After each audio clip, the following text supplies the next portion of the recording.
So let me present to you our topic outline, okay? The recruitment, selection, orientation, and training. So we already know that people are integral part of any organization today. No organization can run without its human resources. In today's highly complex and competitive situation, choice of the right person and at the right place has far-reaching implications for an organization's functioning. Employee well selected and well placed would not only be contributing to the efficient running of the organization but offer significant potential for future replacement.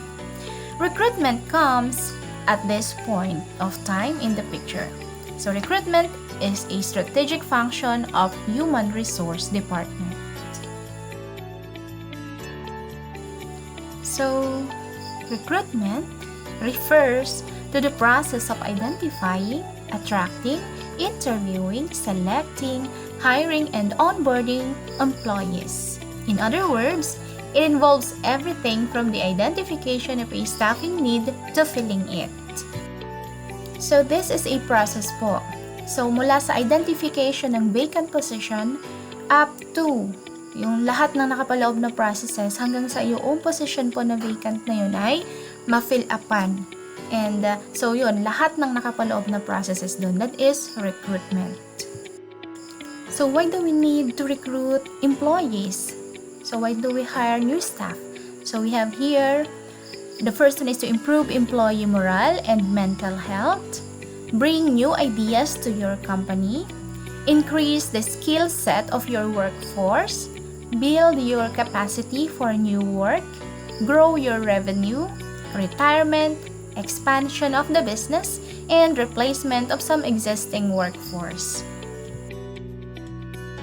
So, yan pong mga reasons na yan yung basic na dahilan kung bakit nag-hire ng bagong staff at nagkakaroon ng recruitment and selection process ang Human Resource Department. So, the first one, improve employee morale and mental health. So, in case na kailangan ng break ng mga employees yan. So, nag-hire po sila ng, kumbaga, replacement for a while or sometimes yun na rin nagtutok over ng trabaho if ever hindi na kaya ng mga employee dati. And then, bring new ideas to your company. Yes, kapag nag-hire ka kasi ng bago mong employee, so, nagkakaroon ng bagong idea galing doon sa mga na-hire na employees. So, kung ayos yung mga na-hire. Okay? So, may mga factors din po. And i-discuss natin yan later. Then, other one is increase the skill set of your workforce. Yes. Kapag na ramdam po ng HR and ng manager and then ng mga owners na parang kailangan na nila na mag-upgrade ng kanilang workforce. Kung kailangan na pala nila ng mas upgraded o mas mataas ang skills na IT personnel, okay? So, yung mga ganon. And kung palagay nila, kailangan na pala ng kanilang organization ng medical personnel inside their organization. So, yun. So, isa sa mga consideration po. Another is to build your capacity for new work. Yan. So, halimbawa, nakapasok ka sa panibagong venture, kung halimbawa man ay business ito. So, kung may mga panibago kang ipapasok na trabaho o panibagong job description, so panibagong tao din ang ipapasok doon. So, nagkakaroon ng selection, hiring and selection. Then, grow your revenue yan. So, para makaragdag nga naman ang inyong mga income. Kapag nagkaroon ng mga expansion, halimbawa, nagkapagpatayo ng mga branches ng business. Okay, so retirement of the existing employees. Kung halimbawa yung nasa old age na po yung mga employees, so kailangan nang mapalitan yung workforce. So at least plan ahead. Kung alam niyo na magre-retire na 1 year before retirement, dapat ay nakapagplano na ang HR para sa magre-replace sa kanya kung nakapag-train na din. Okay, so next one is expansion of the business. Ayun, so kung halimbawa nga po meron kayong mga branches na itatayo. sa inyong business. The next one is replacement of some existing workforce. Okay, so kung meron po kayong nakita dun sa inyong existing workforce na kumbaga hindi na ganun ka-effective or hindi na ganun ka-efficient.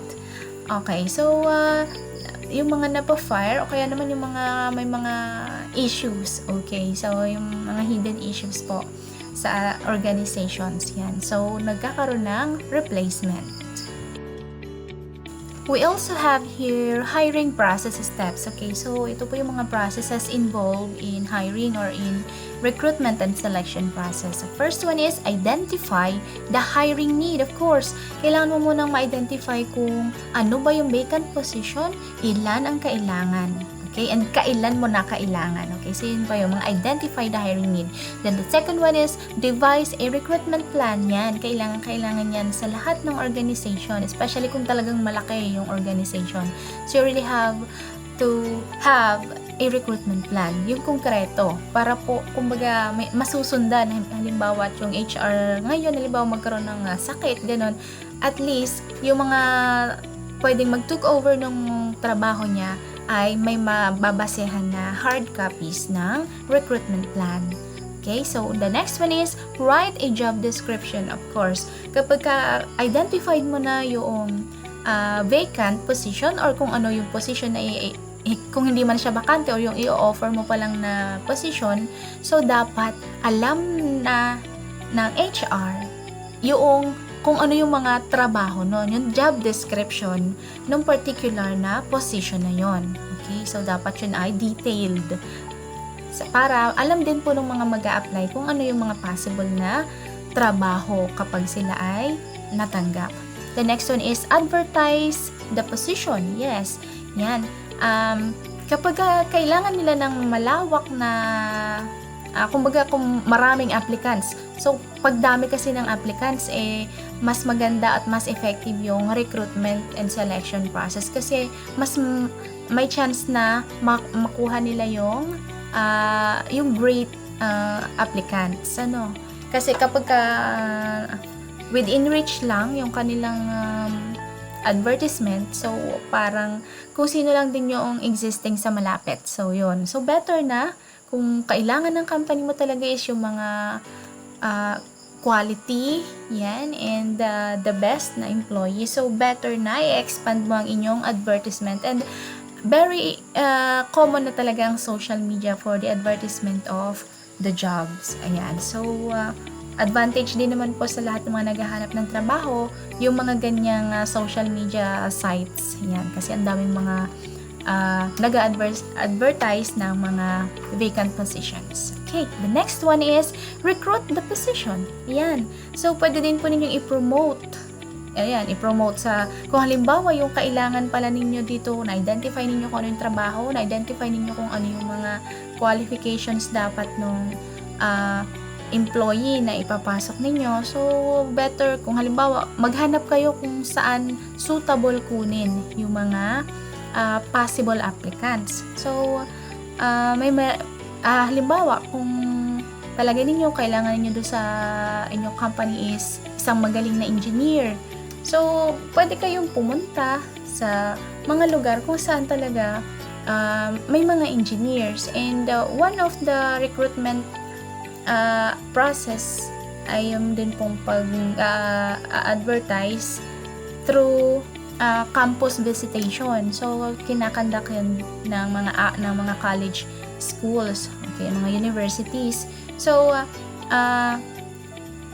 parang pinupuntahan yung mga graduating students ng mga mag-hire na company.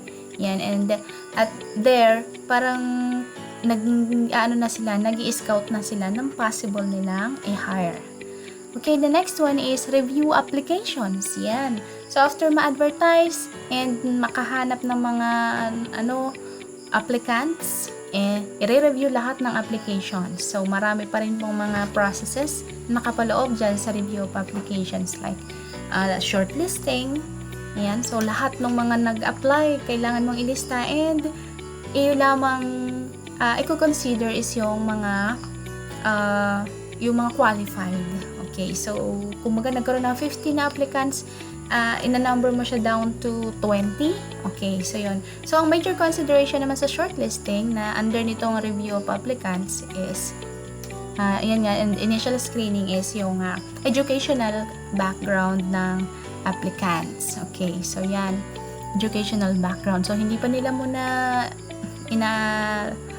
tinitingnan yung factors like kung yung leadership skill. So, later on siya kapag siya ay nakapasok na dun sa initial screening. Yan. So, this is initial screening or phone interview. Ini-screen na muna kung talagang pwede ba siya sa next level. So, kapag phone interview, kapag siya ay qualified, okay, so mamimit siya on the second interview. Okay, so may face-to-face na. So, yung mga na-reject through phone call, so hindi na sila maaabala pa na pumunta pa sa screening na face-to-face. Okay, next is interview.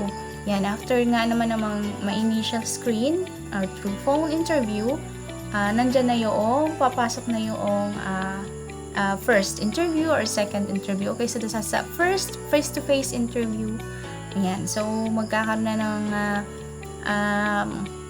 getting to know each other muna, yung mga ganon, and then yung lahat ng mga basic questions.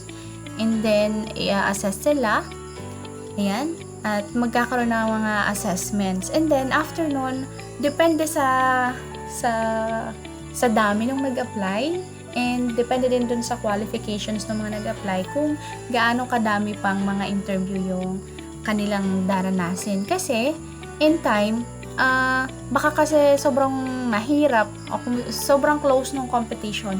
So, nag-shortlist lang muna itong mga yung HR. Halimbawa, from 50 to 20, tapos out of 20, 10, ayan. Tapos yung position niya pala 3. Okay, so, tatlong interview, 4, ayan. So, saka maka-arrive dun sa final number ng kailangan nilang employee.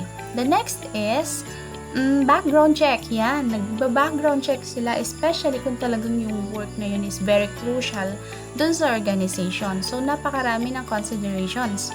And then, after nun, magde-decide sila kung sino-sino yung mga possible. Ayan. And then, magkakaroon din ng reference check. So, yung dating trabaho.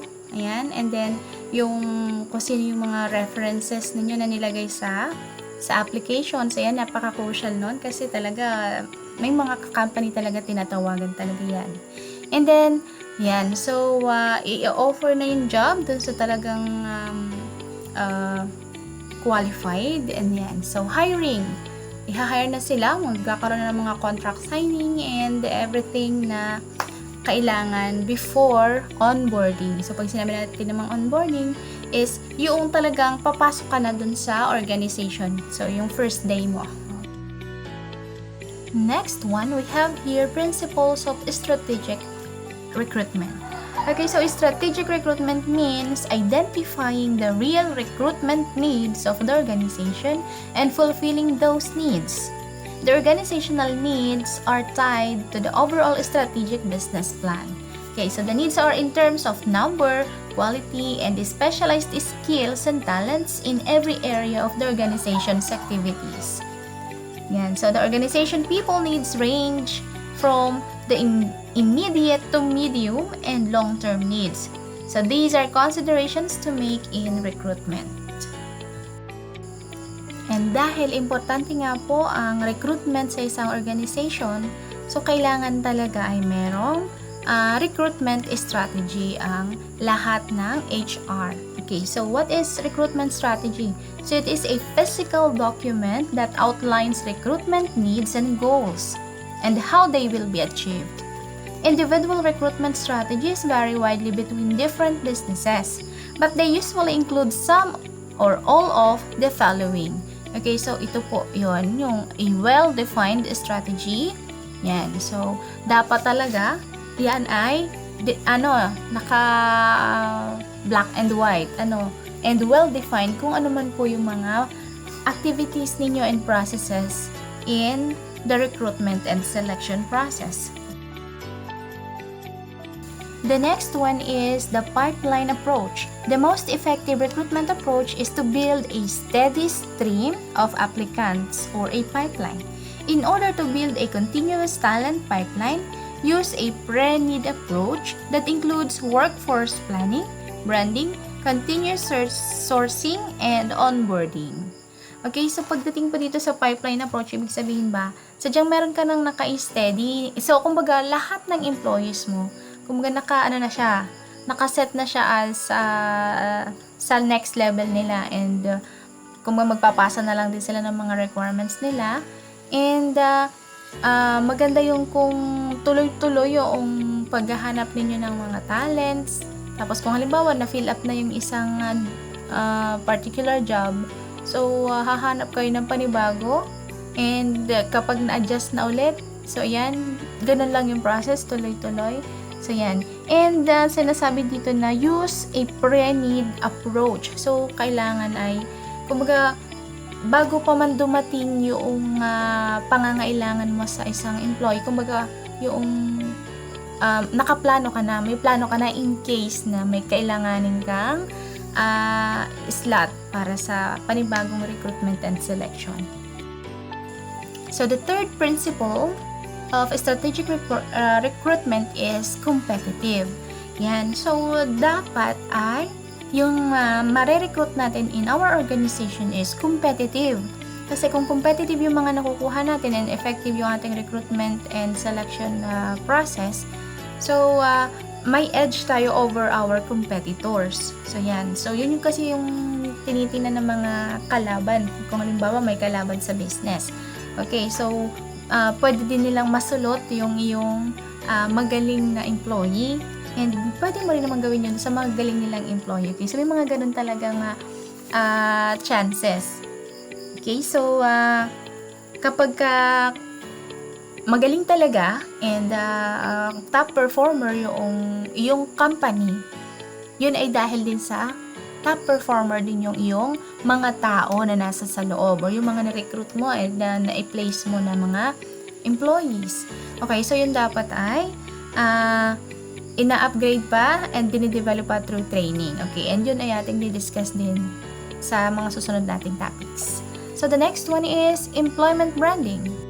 The approach with the highest impact and the only long-term recruiting strategy is employment branding.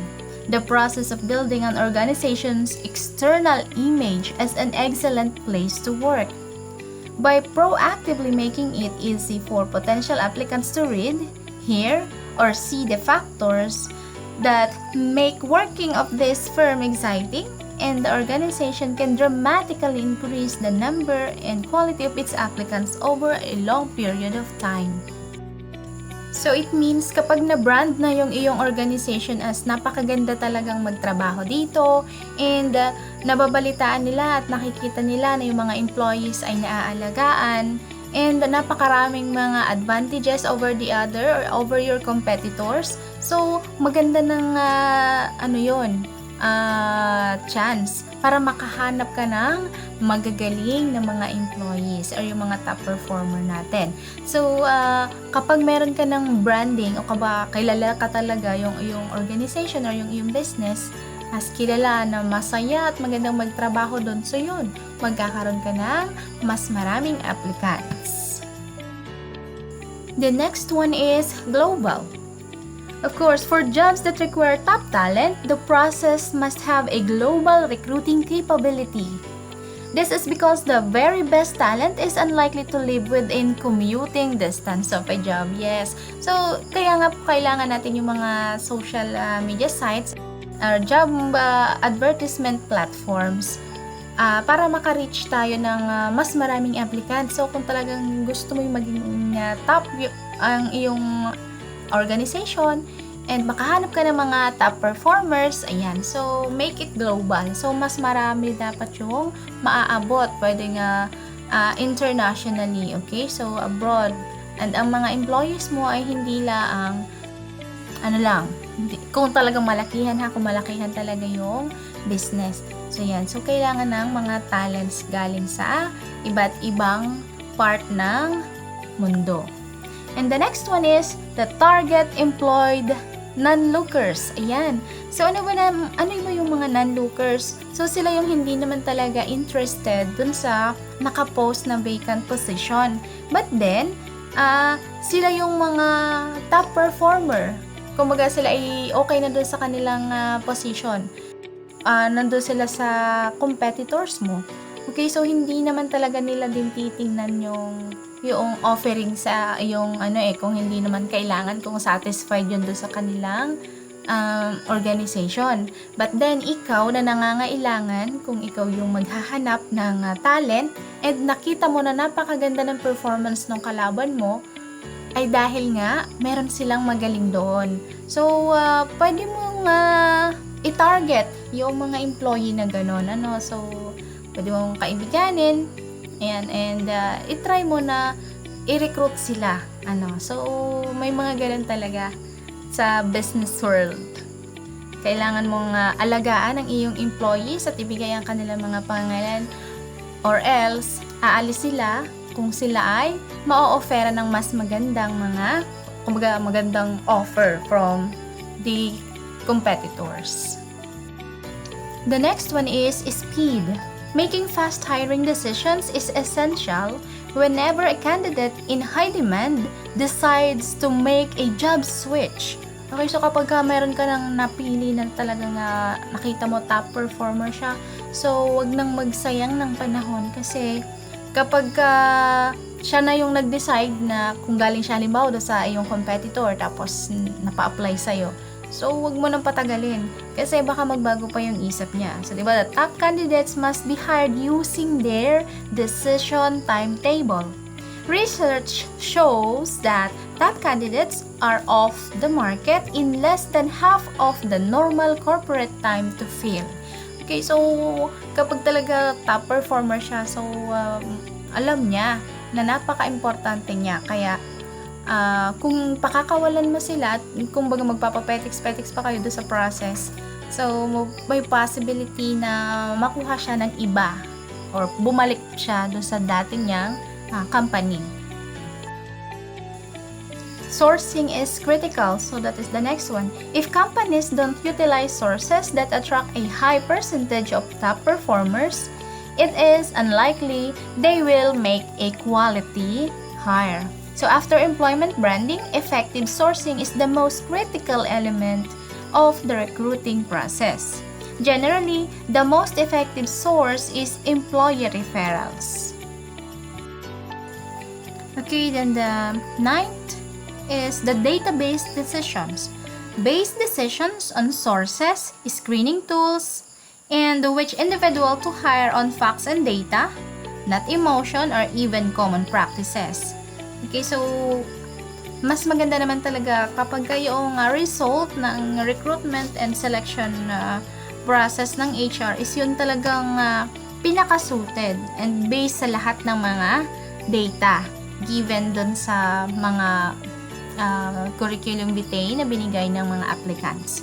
And hindi na siya din nakabasa dun sa mga emotions and even yung mga common practices natin na may mga palakasan. So, making decisions based on objective data helps eliminate biases and causes the recruiting process to produce more consistent, reliable, and high-quality results. Okay, then the next one is build a recruiting culture. The most effective approach is build a corporate-wide cultural of recruiting. So dito, kumbaga, kapag maganda yung iyong organization, yung lahat ng employees mo, so pwede mo silang maging recruit agent o mga recruiter din. Kasi once na ma-refer nila na yung kanilang organization ay napakaganda ang mga benefits sa mga employees and ayos yung lahat ng mga processes sa inyong organization. So, sila mismo pwede silang maka-recruit ng mga top performers. So, kapag i-build ninyo sa culture ng inyong mga employees or ng inyong organization, yung recruiting culture, so makakatipid kayo doon, syempre hindi nyo na kailangan pang bayaran ng pagiging recruiter yung inyong employees. And, ayan, so maganda siya na maging culture na ng inyong organization. So sabi nga, the most effective recruiting strategies convince employees to be 24/7 talent scouts, making every employee a recruiter. Number 11, a candidate-centric approach. Okay, focus the process on the candidate's needs, their job selection criteria, and the candidate experience. A significant part of recruiting is selling the candidate on applying for and accepting the job. At least in part, recruiting must follow the customer relationship management or CRM and the sales and marketing models. Often, the number one reason why candidates reject job offers is the way that they were treated during the hiring process. It's also important to note that candidates may be current or future customers, so treating them poorly can directly impact future revenue. Okay, so malaki ang role ng treatment ng HR sa kanilang mga applicants sa kung ano yung decision nila. Kasi malay natin, nandun pala sa mga applicants na yun yung talagang kailangan natin sa ino-offer natin na vacant position.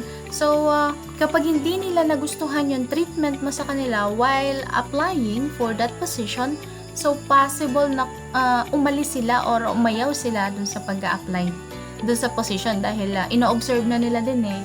So, bukod dun sa possible talaga sila na sila ay customer na din or future customer ng iyong business. So, kung maganda yung treatment sa loob, ay gano'n na din yung magiging treatment bago pa man pumasok.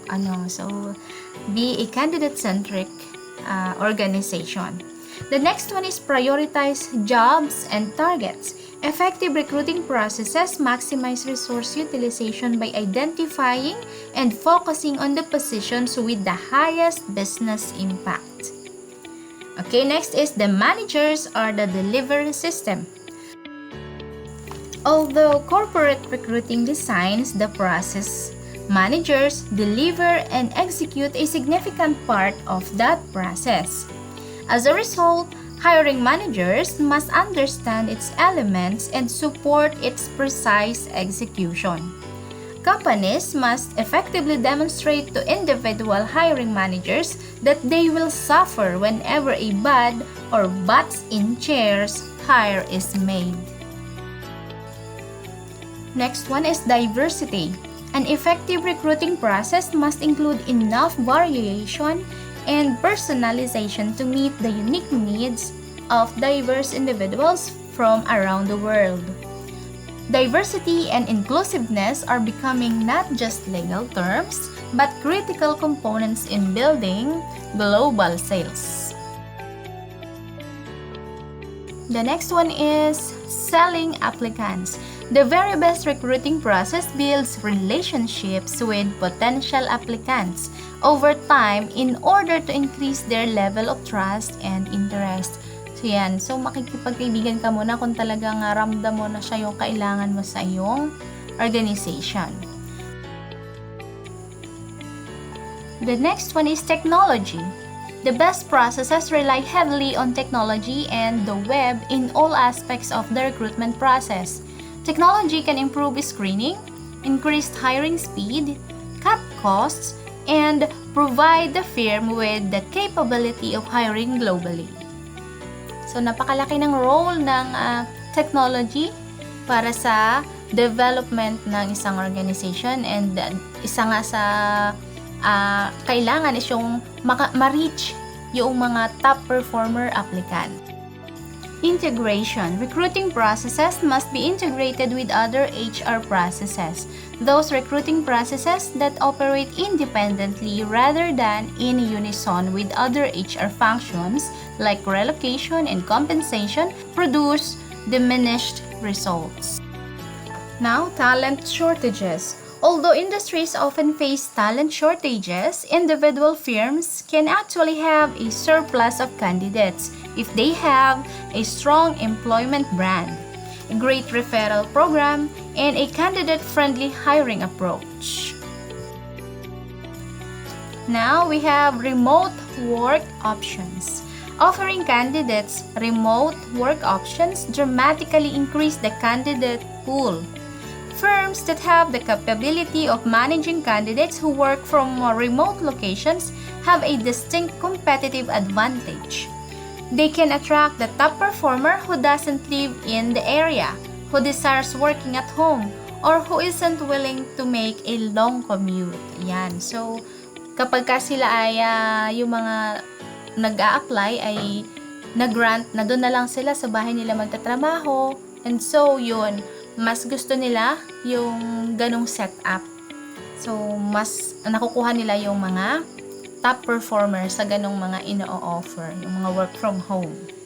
The next one is, and the last one is the metrics and rewards impact recruiting.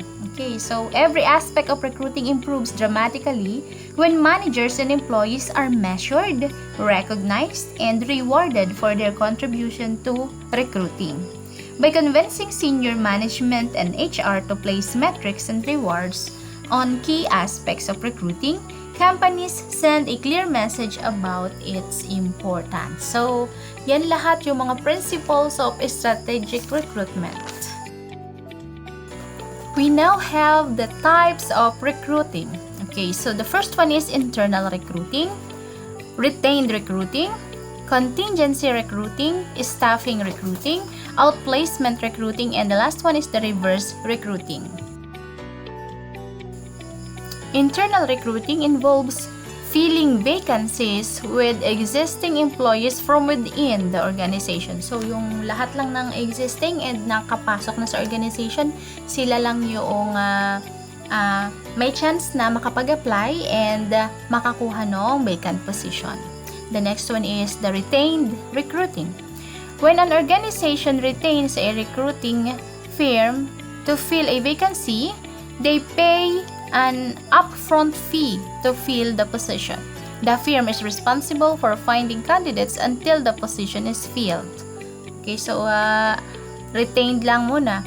So hanggat hindi pa nakakahanap ng suitable na candidate para dun sa position. The next one is contingency recruiting. Like retained recruiting, contingency recruiting requires an outside firm. So, pareho po sila na mayroong talent agency, recruitment agency. Then, unlike retained recruiting, there is no upfront fee with contingency. Instead, the recruitment company receives payment only when the clients they represent are hired by an organization. Meron lang silang inire-represent. Kung pang sa panahon lang na kailangan. And then, saka lang din sila mababayaran kapag na-hire na yung suitable na employee for that. The next one is staffing recruiting. When we say staffing recruiting, it work for staffing agencies. So, staffing recruiting matches qualified applicants with qualified job openings. Moreover, staffing agencies typically focus on short-term or temporary employment position. The next one is the outplacement recruiting. Outplacement is typically an employer-sponsored benefit which helps former employees transition into new jobs. Outplacement recruiting is designed to provide displaced employees with the resources to find new positions or careers. Yan. So, mga nawalan ng trabaho. So, di ba po, meron naman tayong mga chances na though hindi sinasadya ng company, kailangan nila na magbawas ng mga employees. So, in that case, ang ginagawa po dito sa outplacement recruiting, so yung mga na-displace ay yung nawalan ng trabaho, hinahanapan sila ng possible job ng kanilang dating employers. So, para hindi naman nga sobrang negative ng dating na basta na lang nawalan ng trabaho yung mga employees nila. So, yung ginagawa nila ng paraan na meron silang paglagyan. Inihahanap nila, depende sa job and skills din ng mga dati nilang employees. Okay, next one is reverse recruiting. It refers to the process whereby an employee is encouraged to seek employment with a different organization that offers a better fit for their skill set. So, dito naman po sa reverse recruiting, ang ginagawa naman dito, kapag may nag-apply do sa isang company, tapos sa palagay nila mayroong mas better fit yung kanyang talent and the skills yung nag-apply. So, ini-recommend na nila yung employee na yun dun sa ibang company. Okay, so, kumbaga, hindi man nila tinanggap, but then, ini-offer naman nila sa iba. Let us now proceed to the tips for effective recruiting. So, recruitment is a nuanced process that requires extensive research, thorough procedures, and finesse in order to produce high-quality hires with regularity. With that in mind, here are our 3 tips for effective recruitment. So, the first one is look internally before externally. There's a good chance the best candidate for your position is already working for your organization. Internal candidates are already familiar with and contributing to your corporate culture and goals, given their past success within your organization. It is reasonable to expect that they will continue to excel in a new position. The next one is reach out to passive candidates.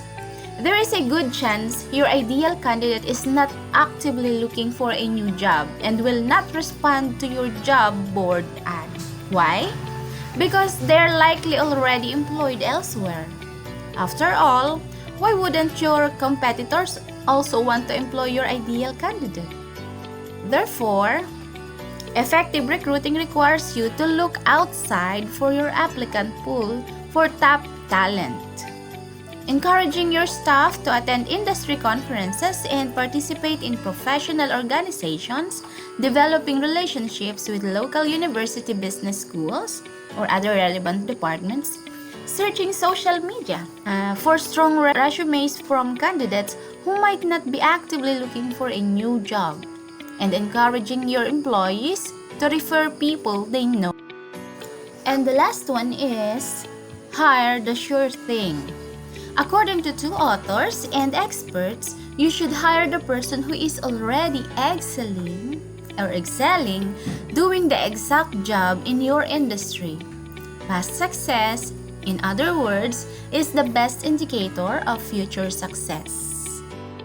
And let us now proceed to recruitment from within. So, internal recruitment is when the business looks to fill the vacancy from within its existing workforce. Any method of identifying and attracting job candidates from within an organization is considered internal recruiting. So, lahat ng mga nire-recruit natin na employee for a certain position, vacant position, is from within. So, yung existing na. And some of the formal types of internal recruitment include internal job postings and career ladders. These methods of internal recruitment are typically used at larger organizations where employees in one department may not hear about opportunities elsewhere in the organization through informal modes of communication. And then, informal recruitment methods are also very common at large companies and are the primary way smaller organizations recruit internal candidates.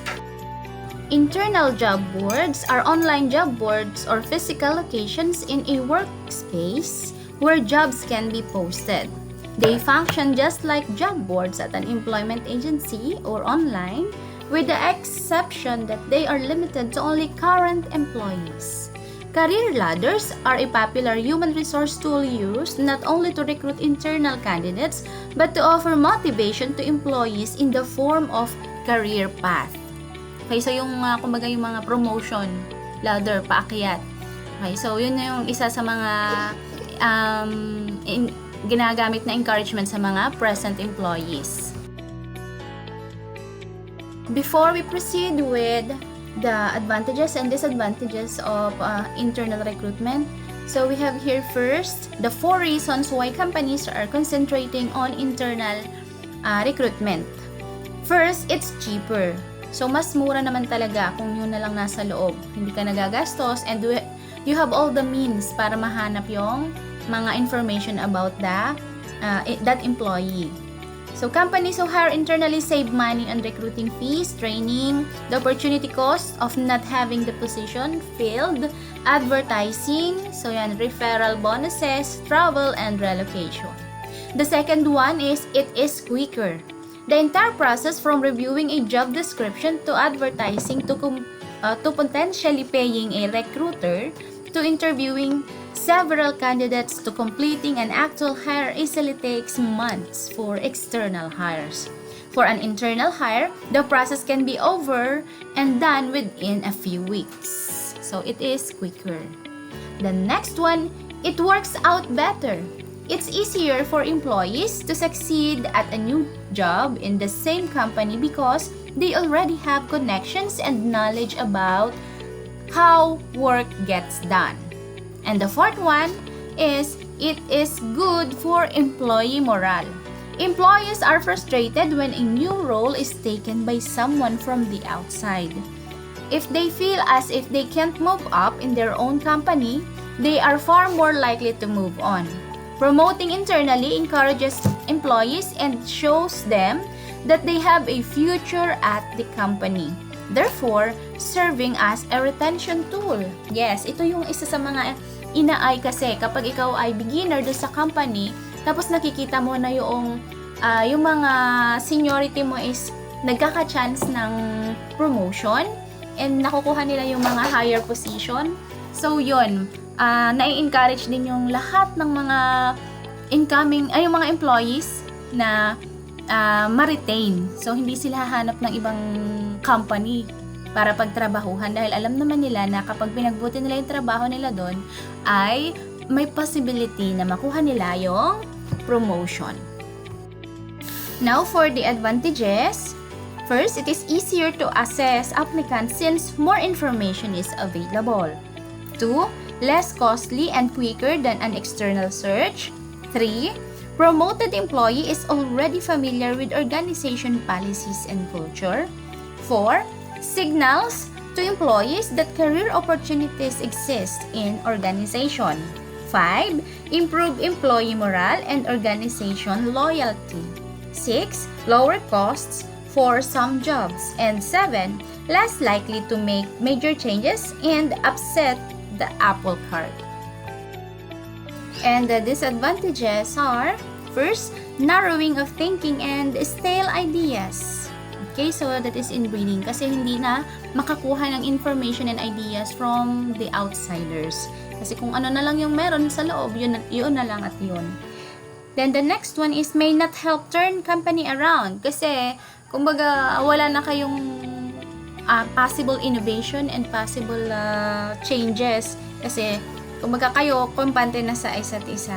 Then training will be needed and learning curve will occur for job duties. Okay, kasi kapag mas matataas na yung mga position, so kailangan mo nang i-train yung mga nasanay dun sa mas mababa lamang na trabaho.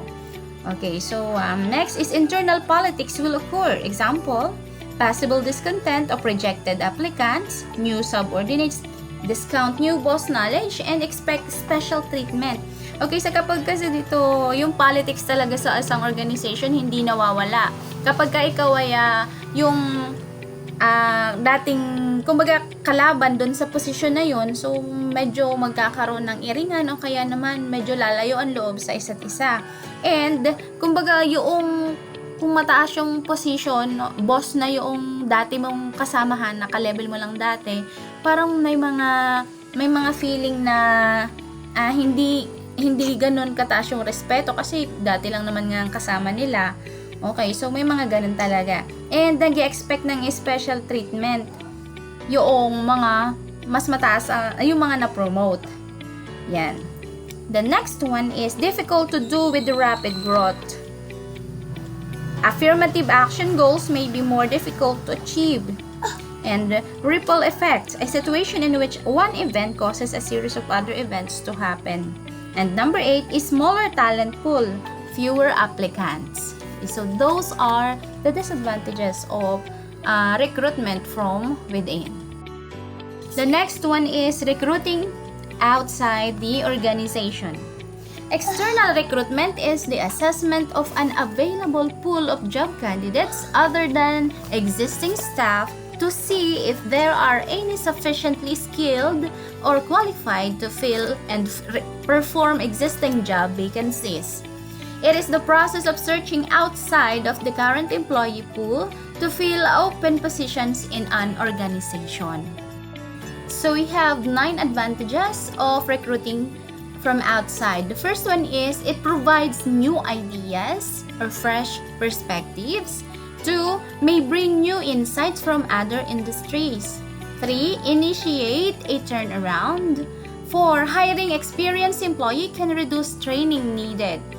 5, internal politics may be avoided. Example is less upsetting to present organizational hierarchy. Allows rapid growth, increased diversity, only hire at one level, and bigger talent pool or more applicants.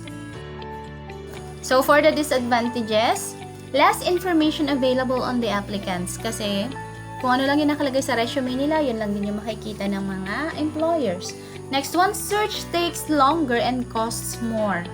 3, outsider takes time to become familiar with current systems and organization culture. 4, destroys incentive of present employees to strive for promotion. It can hurt employee morale and loyalty, may have to pay more for the job. And last, current organization members may fight new ideas. So, may mga contrasting ideas kapag may bagong dating. So, minsan kapag magaling naman talaga and top performer yung na hire, so it's good. But then, kapag the other way around pala, hindi pala ganun kagaling kahit na napakaganda ng resume. So, yan yung isa sa mga failure sa recruitment. So, we have here several methods of recruiting outside the organization. The first one is advertising. So, advertising in newspapers and periodicals is one of the most important methods of recruitment. So, when we say advertising, it does not only pertain to the ads in the newspapers. We can see this then sa ating social media. Marami din pong mga platforms na nag-advertise ng mga vacant positions. And meron din po talagang mga recruitment agencies na sila yung talagang nagpo-post ng mga vacant positions. So, nagbabayad lang sa kanila ang employers na talagang mag-hire. The next one is employment agencies. Yan ang sinasabi po natin kanina. So, there are government as well as private employment agencies providing a nationwide or area-wise service in matching personal demand and supply. In the Philippines, there are employment agencies which provide a range of service. Employment seekers get themselves registered with these agencies. The employment agencies bring the job givers in contact with the job seekers.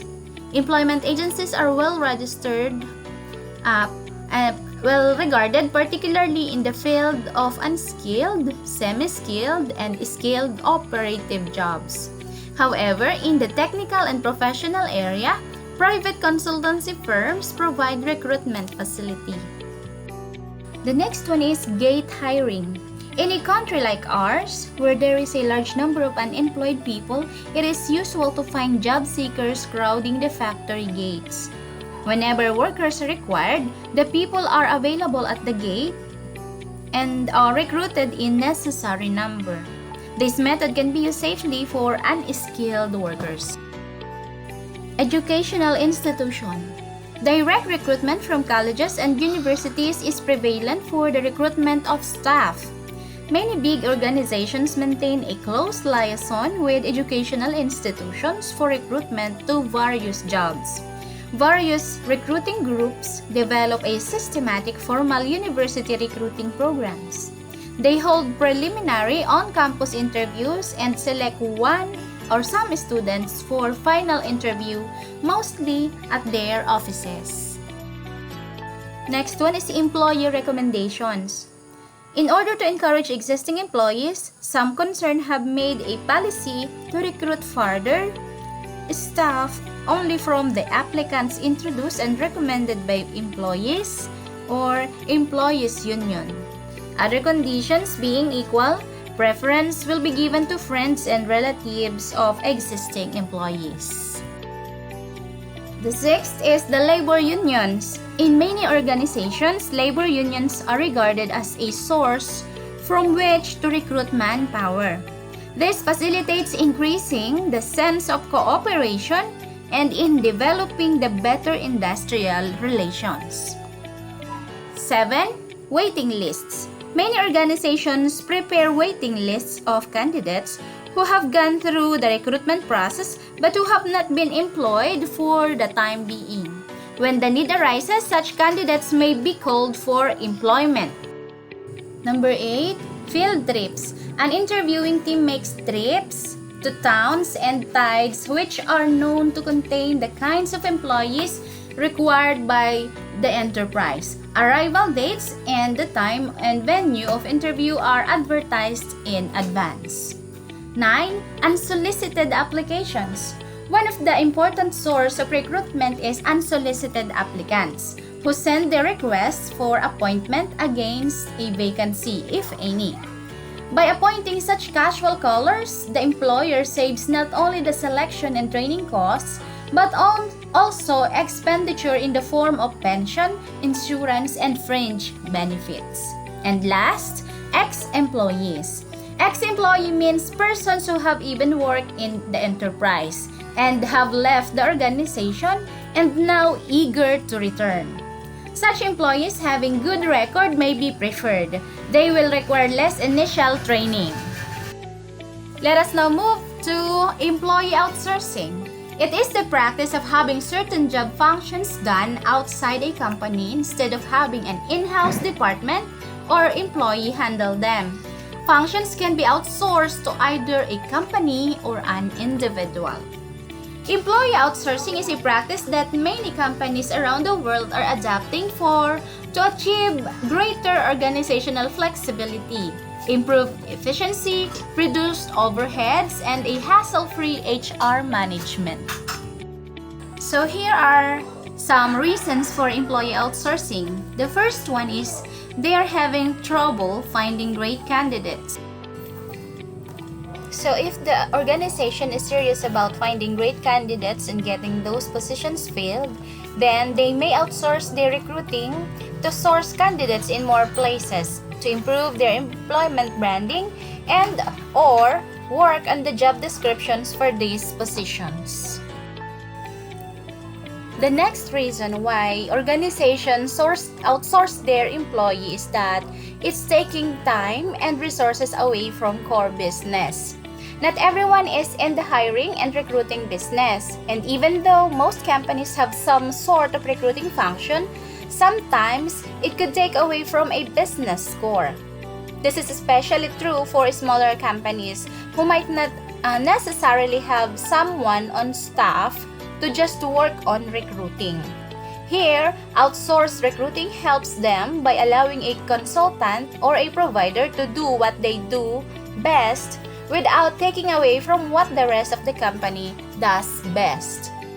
The next one is they need to reduce their turnover rates.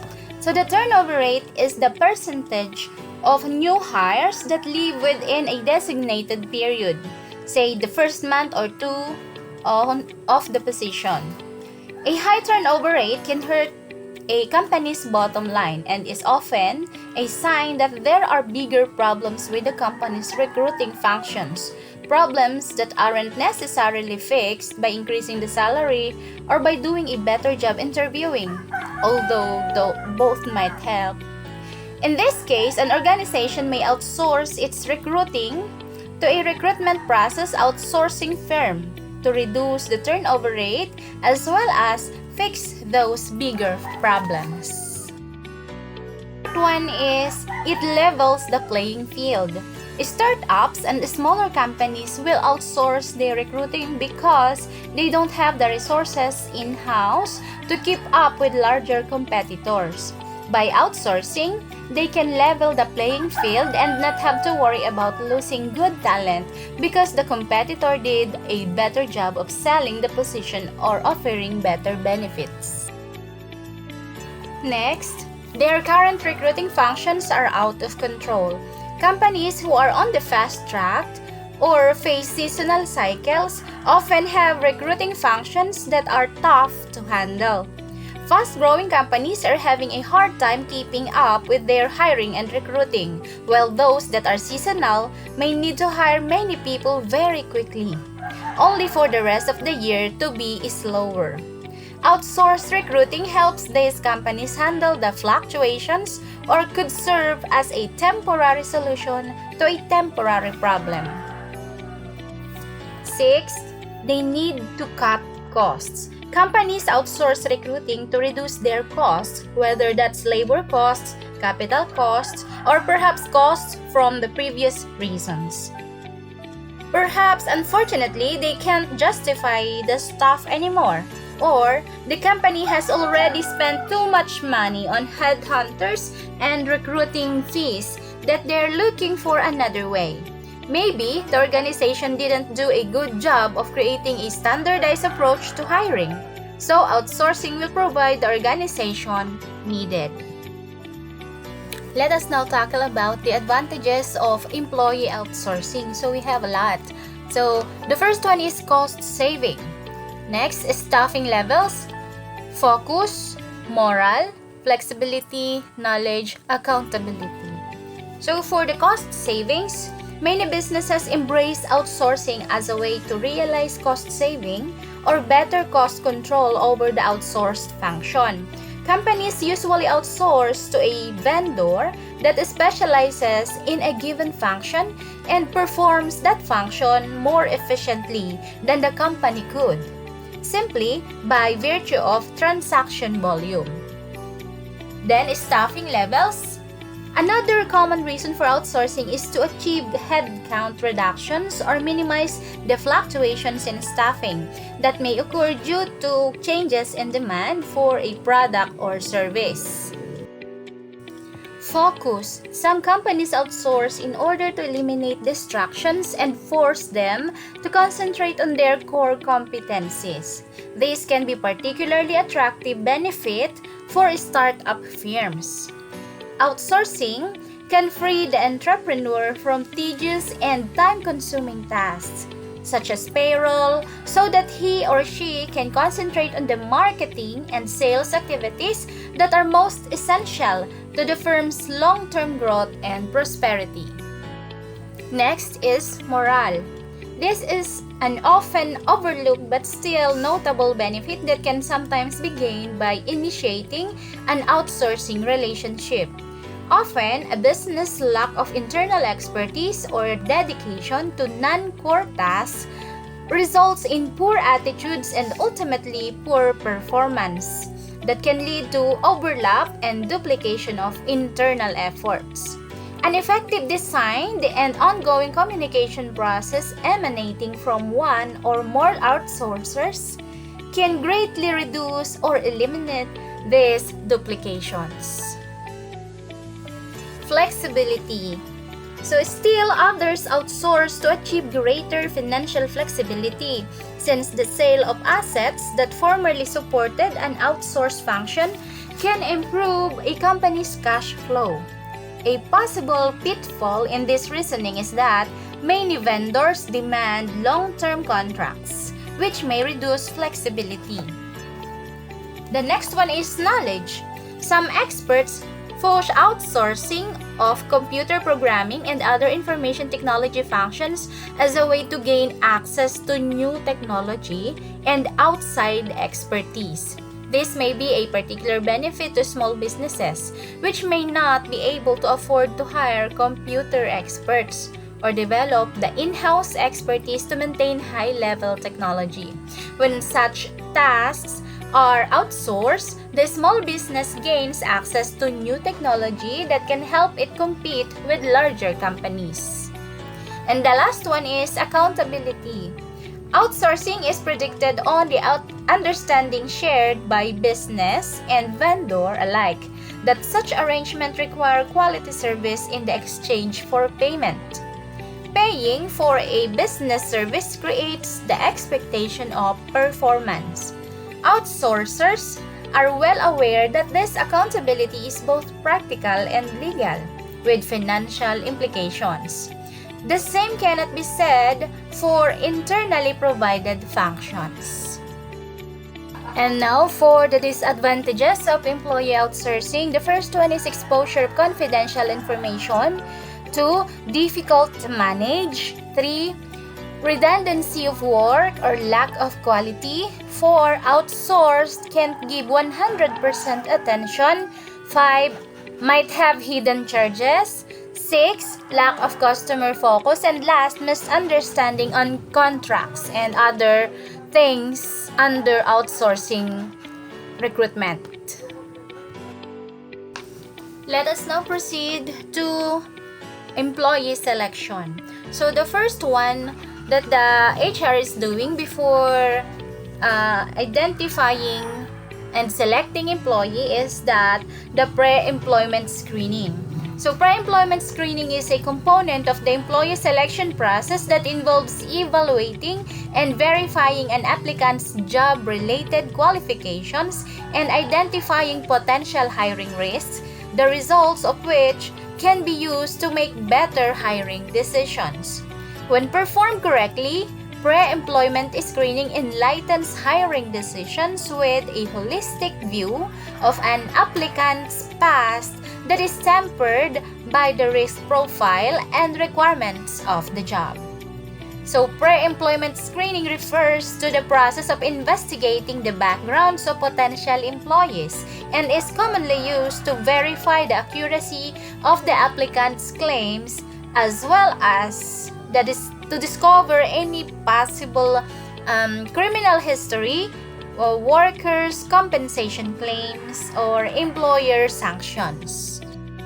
And we have here 3 reasons for pre-employment screening. The first one, better candidates lead to better employees.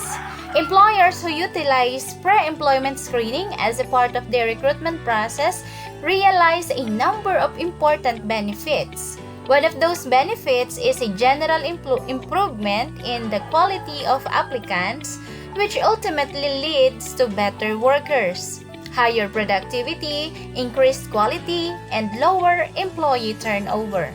Simply announcing to all applicants the intention to conduct background checks will discourage some candidates from applying.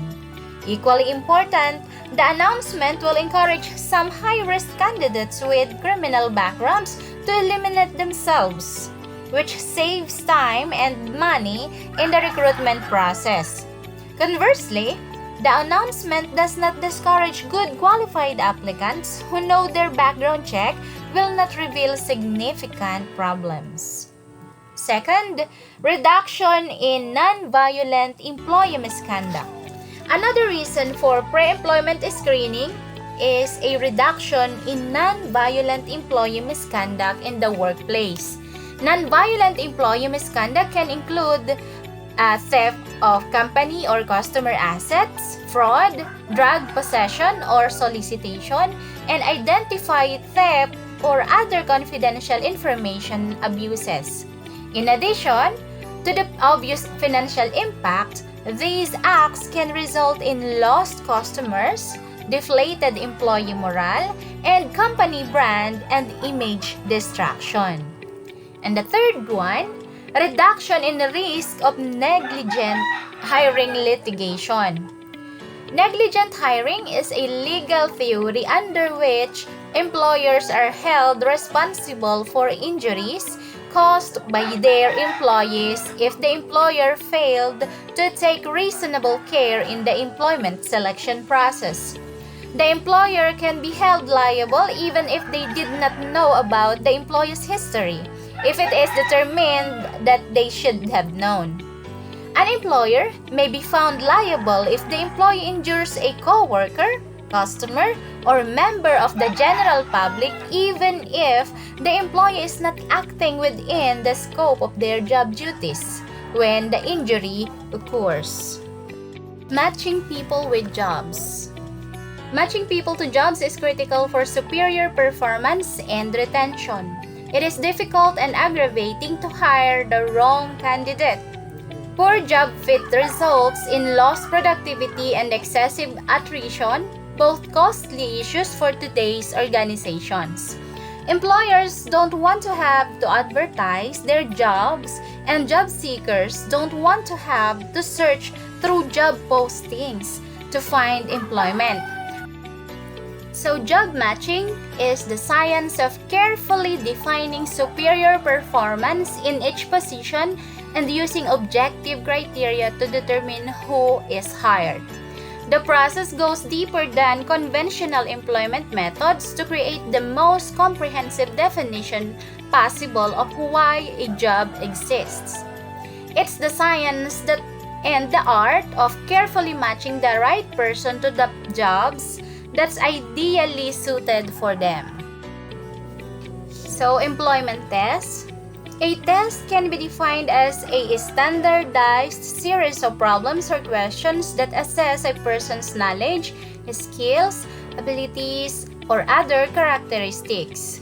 So, the use of tests and other selection procedures can be a very effective means of determining which applicants or employees are most qualified for a particular job.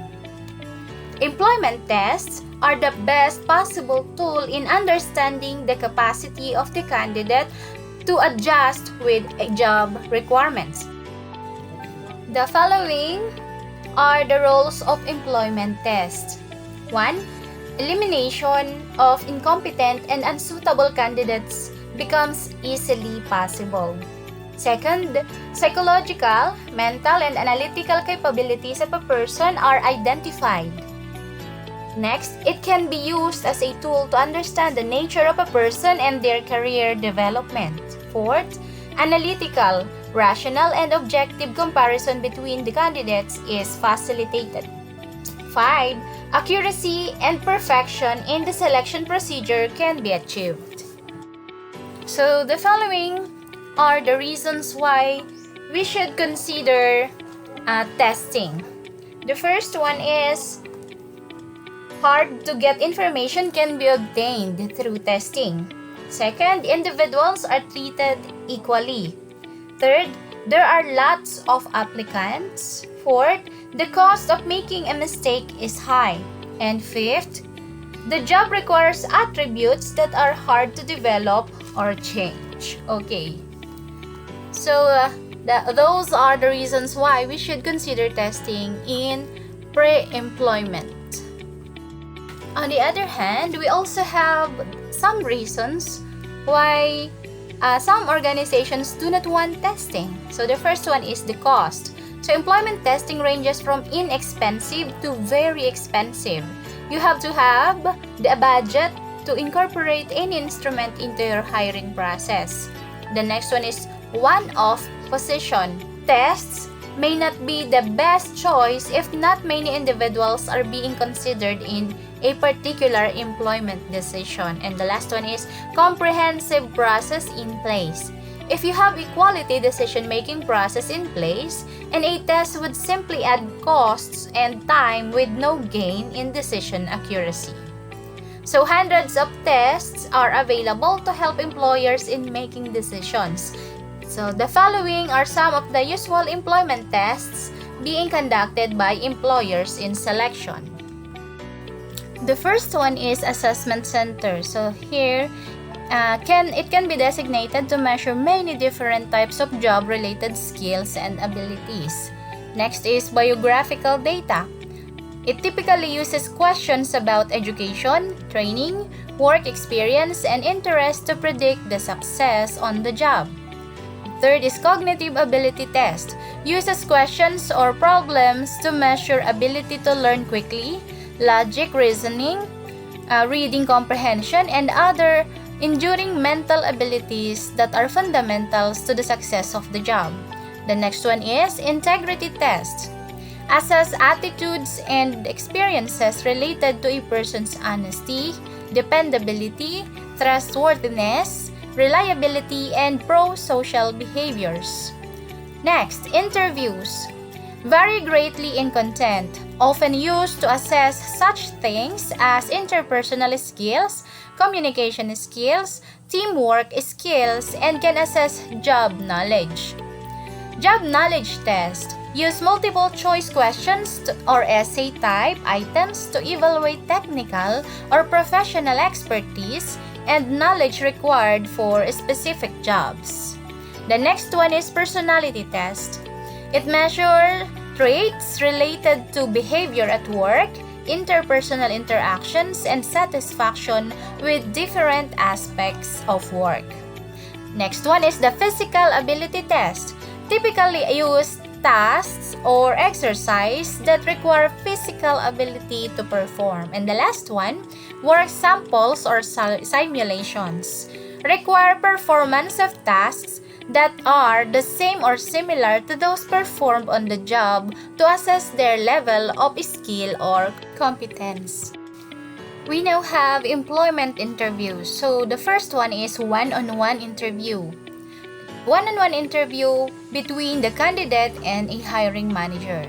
Then the next one is behavioral interviews. It is based on discovering how the interviewee acted in a specific employment relation situation. Third is dining interview. In this type of employment interview, the employee and the employers are eating while interviewing in a venue to test the social skills of the interviewee, which is under pressured. The next one is group or panel.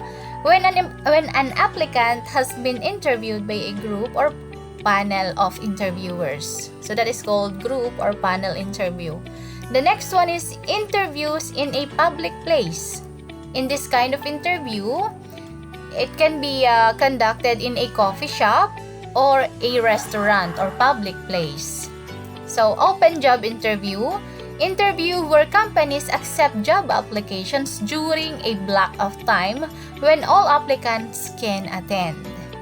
Then, phone interview, often used to screen candidates who will be invited for in-person interview. The next one is screening, conducted to determine if the applicant has the qualifications needed to do the job. And the last one is the second, third, and fourth, and so on interviews. So those interviews is scheduled to narrow down the pool of applicants. Now for the selection decisions. Certainly, one of the most important sets of decisions an organization makes is the decision to employ personnel. All aspects of an organization's activities are directed and enacted by the people that comprise the organization. It is also not the case that just any person's activity will optimize organizational functioning. Nearly a century of work on the use of various employment procedures has documented that there are substantial individual differences in job performance and that the use of good selection procedures results in the employment of better performing individuals and greater practical utility for organization. There's no such thing as perfect recruitment process, but HR can certainly reduce the risk of hiring wrong people. That can be an expensive mistake. It's not just the cost of hiring, paying, training, and exciting them. There are also business opportunities they might miss and the damage they might do to the company's brand while they're in the role. Then, there's the disruption they'll create, the negative impact they might have on the other staff, the cost of replacing them, and the loss of productivity while new recruits get up to speed. Okay, so here are 5 steps that can help you to make better selection decision in less time. The first one is understand the requirements of the role. Conduct a thorough job analysis to uncover the key competencies that predict successful performance. This may involve interviewing staff, running focus groups, and conducting quantitative analysis to determine exactly what good looks like in the role. The second one is show realities of the job. Give potential applicants an honest account of what the job will entail by using realistic job previews on the career site. These provide an insight into the kind of scenarios the post holder will find themselves in, as well as immediate feedback on their responses to those scenarios. Build predictive assessments that are aligned to the required competencies. To identify the best fit candidates in the applicant pool, HR need to assess them against the key competencies for the role, which is thoroughly research at analysis phase. Online situational judgment tests offer a robust and effective way of measuring behaviors that people will show at work and how they would handle typical workplace situation. Fourth, align assessments with employer brand. Where possible, embed organization's terminology, imagery, and tone of voice into any assessments that are used to reinforce values and brand. Conduct a pilot with current job holders to ensure assessments are effective and aligned to both the requirements of the role and culture. And the last one, provide a consistent, friendly, and engaging candidate experience. It is important to provide candidates with a positive recruitment experience regardless of whether or not the organization offered them a job. Applicants could be a current or potential customers, and the organization will reject many more of them than it will recruit. So it's important to be sympathetic and tactful, as organizations don't want to lose their future customers. So that would be all for the recruitment and selection. Welcome to the team.